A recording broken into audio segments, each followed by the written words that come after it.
Okay, Gangavathi ಸಮಾವೇಶಕ್ಕೆ ಪ್ರಧಾನಿ ನರೇಂದ್ರ ಮೋದಿ ಅವರು ಕೆಲವೇ ಕ್ಷಣಗಳಲ್ಲಿ ಆಗಮಿಸಲಿದ್ದಾರೆ. ಬಳಿಕ ಸಮಾವೇಶವನ್ನು ಉದ್ದೇಶಿಸಿ ಮಾತನಾಡಲಿದ್ದಾರೆ. ಇನ್ನು ಸಮಾವೇಶದಲ್ಲಿ ಶ್ರೀರಾಮುಲು ಕೂಡ ಮಾತನಾಡ್ತಾ ಇದ್ದಾರೆ. ಅವ್ರು ಏನು ಹೇಳ್ತಿದ್ದಾರೆ ಕೇಳೋಣ. ಕೈ ಕೆಳಗಡೆ ಇವತ್ತು ಲೋಕಸಭಾ ಸದಸ್ಯರಾಗಿ ಕೆಲಸ ಮಾಡಿದ್ವಿ. 5 ವರ್ಷಗಳ ಕಾಲ ದೇಶದ ಪ್ರಧಾನಮಂತ್ರಿ ನರೇಂದ್ರ ಮೋದಿಜವರು 1 ತಾಸು ಕೂಡ ರೆಸ್ಟ್ ಅನ್ನು ತಗೊಳ್ಳಾರ್ದಂತೆ, ಏನೋ ಜ್ವರ ಬಂದಿದೆ, ನೆಗಡಿ ಬಂದಿದೆ ಅಂತ ಹೇಳಿ 1 ಗಂಟೆ ಕಾಲ ರೆಸ್ಟ್ ಅನ್ನು ತಗೊಳ್ಳಾರ್ದಂತೆ ದೇಶಕ್ಕೋಸ್ಕರವಾಗಿ ದುಡಿದಂತ ವ್ಯಕ್ತಿ ಈ ದೇಶದ ಪ್ರಧಾನಮಂತ್ರಿ ನರೇಂದ್ರ ಮೋದಿಜಿಯವರು. ಇವತ್ತು ಅನೇಕ ದೇಶದಲ್ಲಿದ್ದಂತ ಜನರು ಇವತ್ತು ನರೇಂದ್ರ ಮೋದಿಜಿಯವರನ್ನ ಕೊಂಡಾಡ್ತಾ ಇದ್ರಂತ, ಅದು ನರೇಂದ್ರ ಮೋದಿಜಿಯವರು ಮಾಡಿದಂತ ಒಳ್ಳೆ ಕೆಲಸಗಳು. ಅದಕ್ಕೋಸ್ಕರವಾಗಿ ವಿನಂತಿಯನ್ನು ಮಾಡ್ತಾ ಇದ್ದೀನಿ. ಇವತ್ತು ಏನೇ ಹೇಳ್ತಾ ಇದ್ರು ಕೂಡ ಭಾರತ ಗೆಲ್ಲಬೇಕಾದ್ರೆ ನರೇಂದ್ರ ಮೋದಿಜಿಯವರಿಗೆ ಬೆಂಬಲವನ್ನು ಕೊಡಬೇಕಾಗಿದೆ. ಇವತ್ತು ತಮ್ಮೆಲ್ಲರ ಕೈ ಮುಗಿದು ವಿನಂತಿಯನ್ನು ಮಾಡ್ತೀನಿ.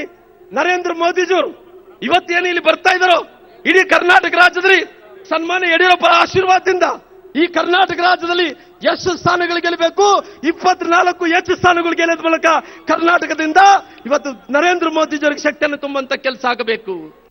ದೇಶದ ಪ್ರಧಾನಮಂತ್ರಿ ನರೇಂದ್ರ ಮೋದಿಜಿಯವರು ದೇಶಕ್ಕೆ ಸ್ವಾತಂತ್ರ್ಯ ಬಂದಂತ ಸಂದರ್ಭದಲ್ಲಿ ಇವತ್ತು ಮೊದಲನೇ ಮಹಾಸಂಗ್ರಾಮ ಯುದ್ಧವನ್ನು ನೋಡಿದ್ದೀವಿ. ಆ ಮೊದಲನೇ ಮಹಾಸಂಗ್ರಾಮ ಯುದ್ಧವನ್ನು ನಾವು ನೋಡಕ್ಕಾಗ್ಲಿಲ್ಲ.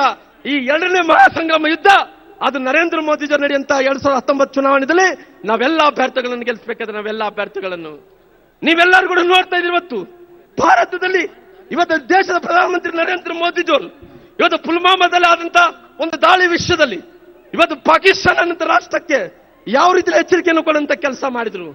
ಇವತ್ತು 2 ಸರಿ ಸರ್ಜಿಕಲ್ ಸ್ಟ್ರೈಕ್ ಅನ್ನು ಮಾಡೋದ್ ಮೂಲಕ ಪಗಲುಗಳಿದ್ದಂತ ಪಾಕಿಸ್ತಾನ ಅಂತ ರಾಷ್ಟ್ರ ಇವತ್ತು ಹೆದರಿ ಕುಂತಿದೆ. ಇವತ್ತು ಭಾರತ ದೇಶದ ಕಿರೀಟ ಜಮ್ಮು ಕಾಶ್ಮೀರ ಭಾರತ ದೇಶದ ಕಿರೀಟ. ಪಾಕಿಸ್ತಾನದ ಪ್ರಧಾನಮಂತ್ರಿಗಳಂತ ಇಮ್ರಾನ್ ಖಾನ್ ಹೇಳ್ತಾ ಇದ್ರ, ಇನ್ನೊಂದು ಸಾರಿ ದೇಶದ ಪ್ರಧಾನಮಂತ್ರಿ ನರೇಂದ್ರ ಮೋದಿ ಆದಾಗ ಜಮ್ಮು ಕಾಶ್ಮೀರದ ಸಮಸ್ಯೆ ಶಾಶ್ವತದಂತ ಪರಿಹಾರ ಆಗುತ್ತಂದೇಳಿ ಇಮ್ರಾನ್ ಖಾನ್ ಪಾಕಿಸ್ತಾನದಿಂದ ಪ್ರಧಾನಮಂತ್ರಿಗಳು ಹೇಳ್ತಾ ಇದ್ರ. ಅದಕ್ಕೋಸ್ಕರವಾಗಿ ನಾನು ತಮ್ಮೆಲ್ಲರ ಕೈ ಮುಗಿದು ಕೇಳ್ಕೊಂತ ಇದ್ದೀನಿ. ದೇಶದ ಪ್ರಧಾನಮಂತ್ರಿ ನರೇಂದ್ರ ಮೋದಿಜಿಯವರು ದೇಶಕ್ಕೋಸ್ಕರವಾಗಿ 3 ಬಾರಿ ಸರ್ಜಿಕಲ್ ಸ್ಟ್ರೈಕ್ ಅನ್ನು ಮಾಡಿದಾರ.